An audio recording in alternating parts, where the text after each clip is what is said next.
నిజమేనా? బిందెకు 4 రూపాయలు.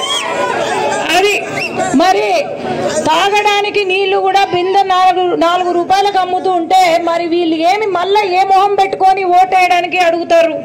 అట్లాగే నాకు ఈ ఉయ్యలవాడ గ్రామానికి వచ్చినప్పుడు ఒక చిన్న బాధ ఏంటంటే, ఉయ్యలవాడ నరసింహారెడ్డి గారి సొంత ఊరు అయినా సరే ఇక్కడ ఒక విగ్రహం పెట్టలేకపోయినారు.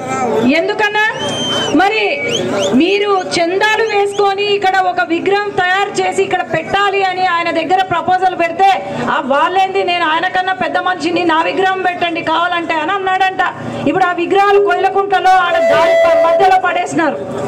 మరి కనీసం సొంత ఊర్లో ఉయ్యలవాడ నరసింహారెడ్డి గారి విగ్రహం పెట్టని వ్యక్తి ఈ రోజు మళ్ళీ ఎంపీగా మిమ్మల్ని ఓట్లు అడుగుతున్నాడంటే ఆలోచన చేయండి.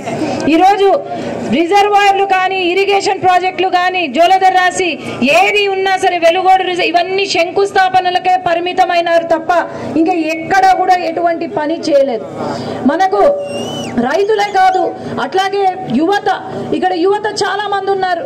తెలుగుదేశం పార్టీ హయాంలో ఎన్నో పరిశ్రమలు వచ్చాయి, ఎన్నో ఫ్యాక్టరీలు వచ్చాయి, యువతకు మనకు ఉద్యోగాలు ఇచ్చారు. కానీ జగన్మోహన్ రెడ్డి గారు వచ్చిన తర్వాత లక్షలలో జాబులు ఇస్తానని చెప్పి మొత్తం ఈ 5 సంవత్సరాల్లో కనీసం 6,000 జాబులు కూడా ఇవ్వలేని పరిస్థితి.